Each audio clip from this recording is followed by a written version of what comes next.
오늘 주신 하나님 말씀은 마태복음 24장 23절에서 28절의 말씀이 되겠습니다. 그 중에서 제목은 미혹이라는 말씀이 되겠습니다.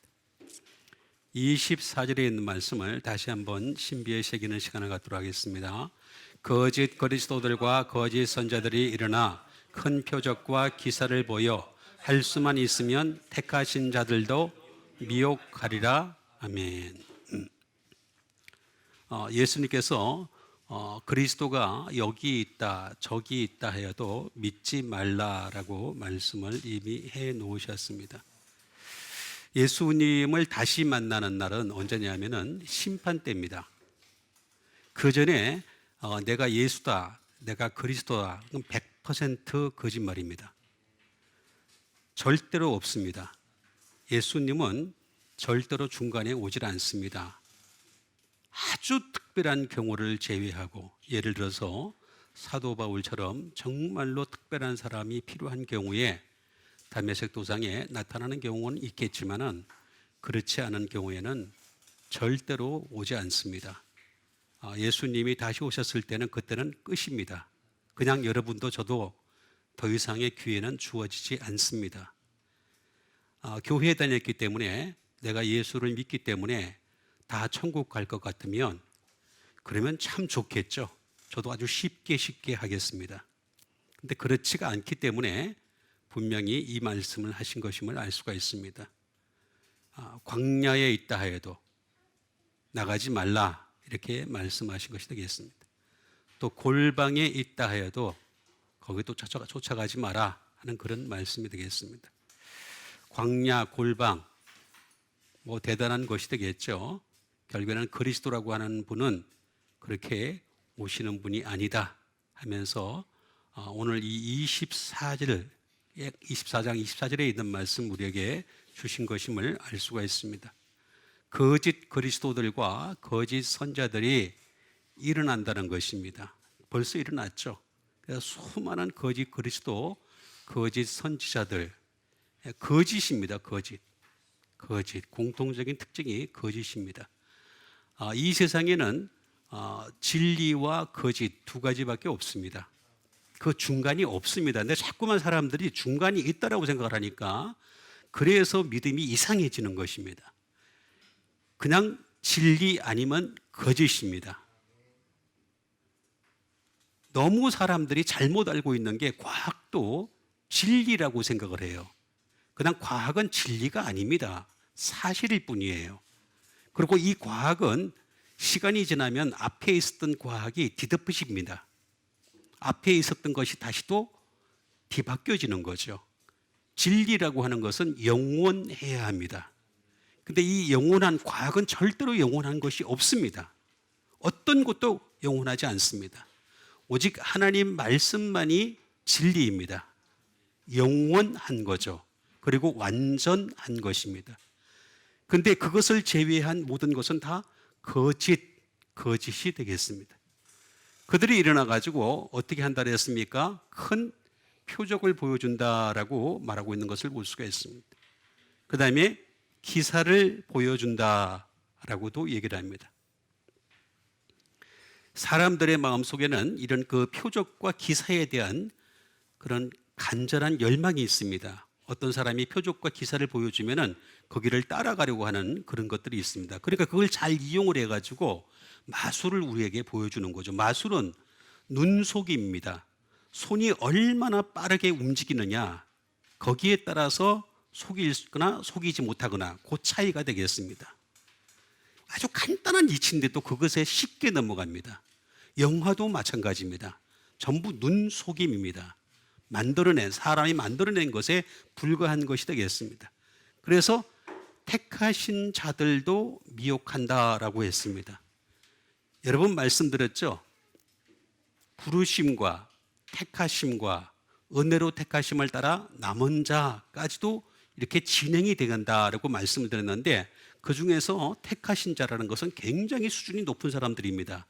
그런데도 불구하고 그들도 미혹을 당할 수밖에 없다, 이렇게까지 말씀하셨습니다. 그러니까 먼저 우리가 표적에 대해서 알아야 되겠습니다. 세메이온이라고 하는 것이 되겠습니다.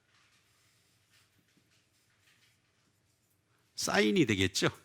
표시가 되겠습니다. 미라클이 되겠습니다.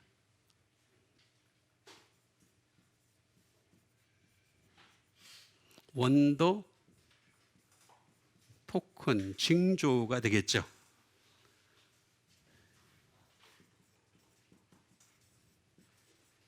시그마, 신호가 되겠습니다.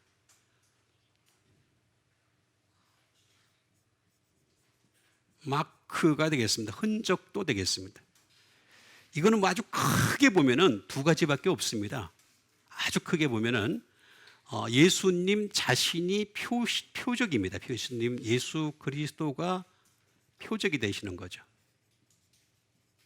그런데 예수님을 표적으로 못 믿게 되면은 자꾸 여기에 나타난 미라클, 기적으로서의 예수님을 믿으려고 합니다. 아주 크게 보면은 두 가지로 딱 나타날 수밖에 없습니다. 이건 세미노하고 하는 그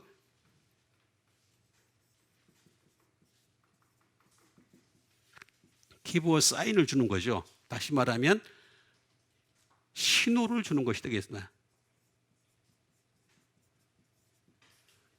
쉽게 얘기해서 미라클을 통해서 신호를 줄 때는 표적 되시는 예수님을 믿으라고 하는 신호가 되겠습니다. 근데 여기에 푹 빠져버린단 말이에요. 여기에 푹 빠져버리니까 문제가 심각해지는 거죠. 그러니까 심지어 목사님들이 어떻게 합니까? 자꾸 표적을 보여주려고 그래요.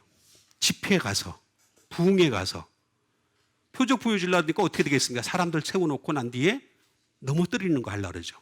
그렇죠? 넘어뜨리잖아요. 이렇게.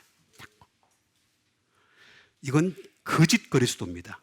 거짓 선지자입니다. 예수님이 언제 사람들을 넘어뜨렸습니까? 정말 잘못된 한국교회입니다. 이건 정말로 없애야 될 부분입니다. 큰 표적이라고 하는 것은 아무리 별짓을 다해서 표적을 나타낸다 할지라도 예수님이 없으면 아무것도 아니다. 결국엔 사인을 주는 이유가 뭐냐? 이건 말씀입니다. 말씀을 사인으로 주려는 것이 되겠습니다. 그 다음에 기사가 되겠습니다.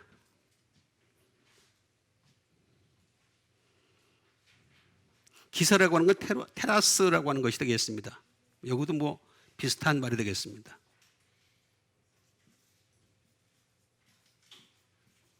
마블이 되겠죠.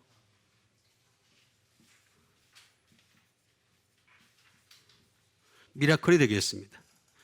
이거 잘 이해를 하셔야 되겠습니다. 그런데 이것조차도 예수님께서는 십자가 가까워할 때 안 하셨습니다.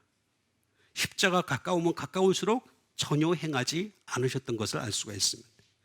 그 다음에 택하신 자라고 했습니다. 에클렉토스라고 했습니다.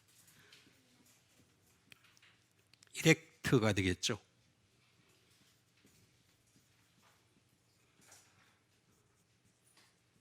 뽑힌 자들이죠. 뭐 쭉 나와 있습니다만은 전부 다 하나같이 뽑혔다라고 하는 말이 되겠습니다.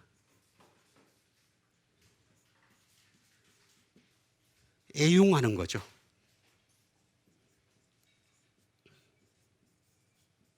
엑셀런트, 우수한 자. 그러니까 예수님을 믿는 사람들 가운데 하나님이 너무 사랑하는 자가 있어요. 그 중에. 그런데 그들도 미혹을 당한다는 거예요.